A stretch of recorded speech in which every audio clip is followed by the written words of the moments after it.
lagi nih terkait fasilitas yang udah disediain sama bosnya itu. Kita nggak... Sorry Ci, izin stage ya. Sebetulnya dari kemarin karena berseliweran di TikTok ya, yang beritanya tentang masalah Tenopi yang katanya ada sesuatu dengan Bos Haka. Muncul lagi pernyataan dari asisten HK yang mengatakan Tenopi difasilitasi oleh Bos Haka, baik dari segi tiket perjalanan, hotel, juga lain-lain lah pokoknya ya. Saya pikir begini, netizen itu ya, netizen yang mendukung Tenopi itu tidak butuh adanya penggiringan opini. Tenopi mau mempunyai sisi baik, mau mempunyai sisi buruk adalah suatu hal yang wajar, karena Tenopi itu adalah manusia. Kalaupun benar Tenopi ada main ya dengan si A, dengan si B ya, ada main dengan si A, dengan si B, digarisbawahi ya. Tolong digarisbawahi. Yang netizen dukung itu adalah manusia biasa yang tidak luput dari kesalahan ya, dari hilap dan kesalahan. Pertama itu. Keduanya, kalau untuk pendukung Tenopi dimanapun berada ya, keburukan Tenopi itu tidak akan berpengaruh kepada kehidupan orang lain.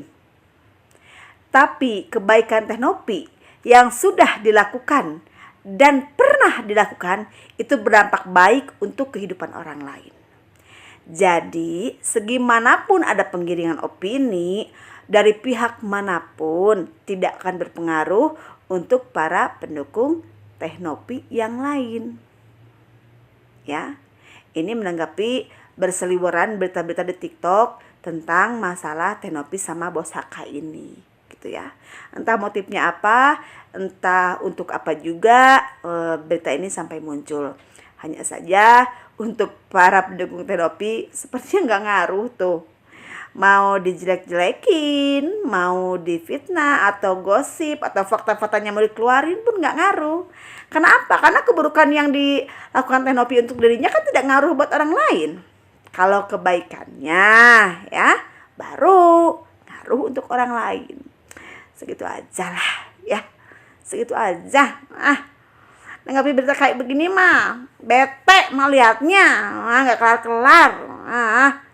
Gitu kan, kelar-kelar. Ya gilingan aja, yang diberitain makin melambung namanya. Nah kita dapat apa yang nonton? Dapat gedak doang.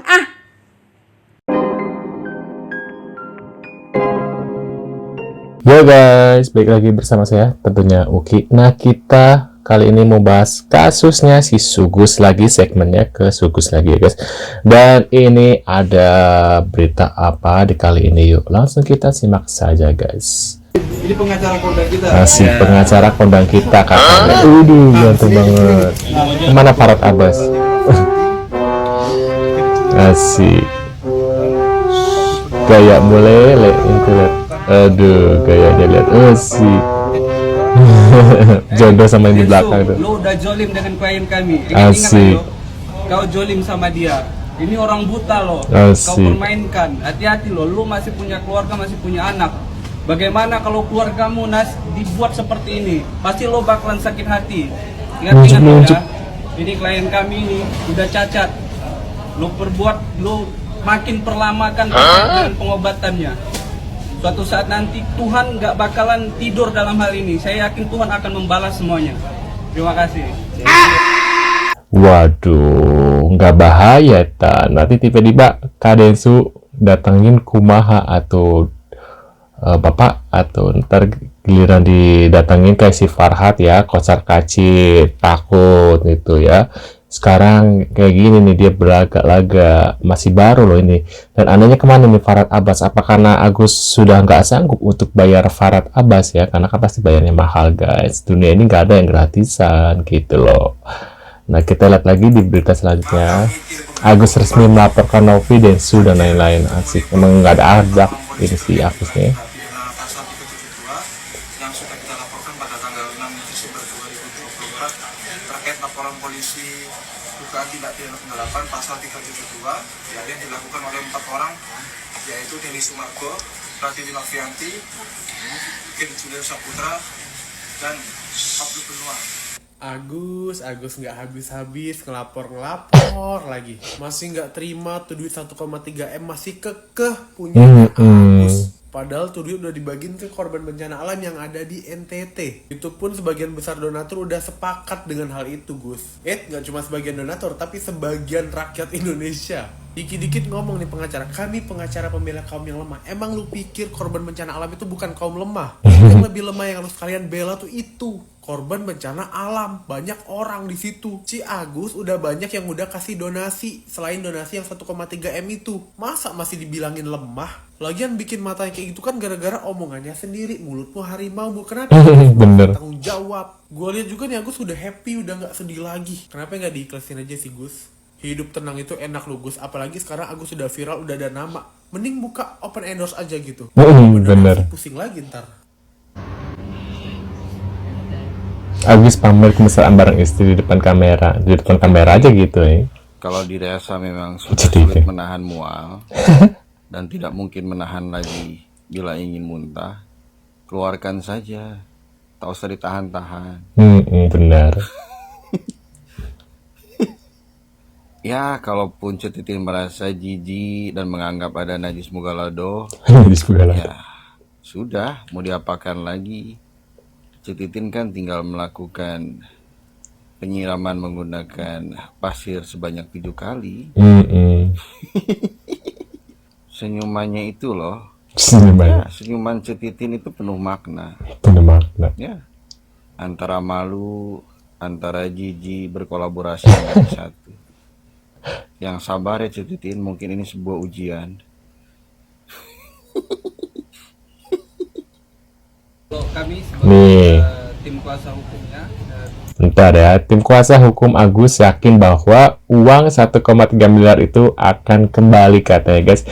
PH Agus berikan pesan pedas kepada Denny Sumargo. Waduh, Denny Sumargo zolim kepada Agus Salim. Kenapa Densu tidak melakukan open donasi kembali kepada korban bencana di NTT, katanya seperti itu guys. Waduh, ini orang kenapa lagi sih Gus? Dari pembela kaum lemah yang pastinya kami berkeyakinan bahwa uang itu akan kembali kepada Agus, karena memang sesuai dengan peruntukan awalnya open donasi itu dibuka ialah untuk Agus, bukan untuk masyarakat di NTT. Nah kemudian kalaupun Densu dan kawan-kawan ingin memberikan sumbangan kepada masyarakat NTT, kalau mereka itu adalah orang-orang yang bijaksana, orang-orang yang mulia, orang-orang yang berhati baik, seharusnya dia itu melakukan open donasi kembali untuk masyarakat di NTT, bukan malah menzolimi klien kami. Densu, lo udah jolim dengan klien kami, ingat-ingat lah yo, kau jolim sama dia. Ini orang buta loh, permainkan, hati-hati loh, lo masih punya keluarga, masih punya anak. Bagaimana kalau keluargamu dibuat seperti ini? Pasti lo bakalan sakit hati. Ingat-ingat lo ya, ini klien kami ini udah cacat. Lo makin perlamakan terkait dengan pengobatannya. Suatu saat nanti Tuhan nggak bakalan tidur dalam hal ini. Saya yakin Tuhan akan membalas semuanya.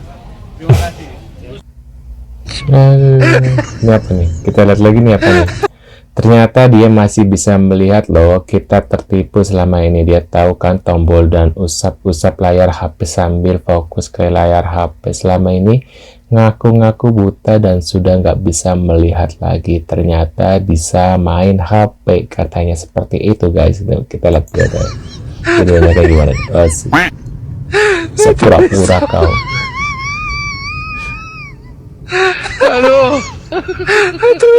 Dia dilihat nih sengaja tuh udah ngasih mawar loh.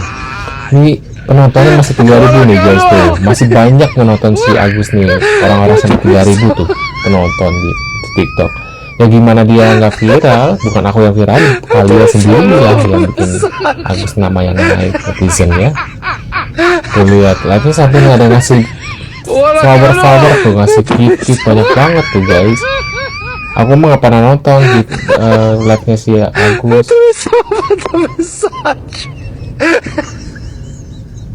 Tuh, menurut ketika apa nih orang? Nih, Kang pengacara jelaskan hari ini istri Agus jalani pemeriksaan. Ayo, pemeriksaan apa? Jangan-jangan penggelapan donasi ya. Waduh. Donasi bodong. Donasi bodong. Kan gue berkali-kali bilang sama lu Samsuri, anak kecil kagak perlu ikut campur urusan orang dewasa. Bener. Kagak bagus. Lu mah macem-macem. Kan gue udah bilang, mendingan lu bantuin emak lu. Bener. Cucian kotor, apalagi sempak lu bekas kepirit aja belum lu cuciin. Parah. Piring-piring kotor, gelas kotor belum lu beresin, belum lu cuciin juga. Mendingan lu bantuin emak lu dah. Kagak usah ikutan urusan orang dewasa, kencing aja belum lurus. Aduh. Udah ganti pamper sana. Kemarin bilangnya donasi ilegal, sekarang donasi bodoh. Terus ngapain lu ributin dan lu ribetin sih? Bener. Lagian duitnya juga sudah rata, sudah tak bersisa. Sudah tidak bersisa. Kalaupun mau, lu buat donasi ulang aja. Itu pun kalau ada yang mau ngasih uang donasinya buat lu pade gitu. Nah, lu tadi bilang ada 17 pertanyaan. Nah, pertanyaannya gue nih, itu pilihan ganda atau esai? Pilihan ganda, guys. Jangan lupa pakai pensil 2B biar terdeteksi gitu jawabannya. Bukan diajak ke rumah sakit, malah bolak-balik kantor polisi. Bener. Emang lu kagak bisa bedain rumah sakit sama kantor polisi? Ya bukannya kenapa-napi. Perasaan ke kantor polisi berasa kayak kegiatan sehari-hari gitu. Sebenarnya kalau butuhin ini kantor polisi apa ke rumah sakit sih? Hah? Rajin bener gitu kantor polisi dibandingin ke rumah sakit gitu. Jangan-jangan besok lusa lu ke pemantri kali ya? Pemantri. Atau ke bidan. Ini sih jangan-jangan ya. Ini sih cuma jangan-jangan aja. Ya jangan-jangan ini sih modusnya si Samsuri pengen deket sama si Cetitin aja. Cetitin. Iya dengan alasan buat laporan lah, diperiksa lah gitu. Padahal mah sebenarnya niat awalnya biar berdekatan terus sama Cetitin gitu si Samsurinya. Ini cuma jangan-jangan aja ya. Kagak ada maksud. Ya bukannya kenapa-napa. Coba lihat aja.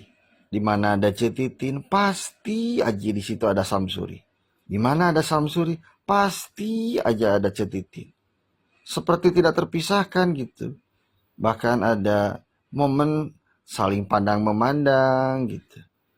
Iya, senyumannya aja satu sama lain tuh penuh makna gitu, penuh arti. Maka lekas sadari Samiun, sebelum semua terlambat, pada akhirnya malah Cetitin berkolaborasi dengan mesra dengan Samsuri. Nanti lu depresi lagi.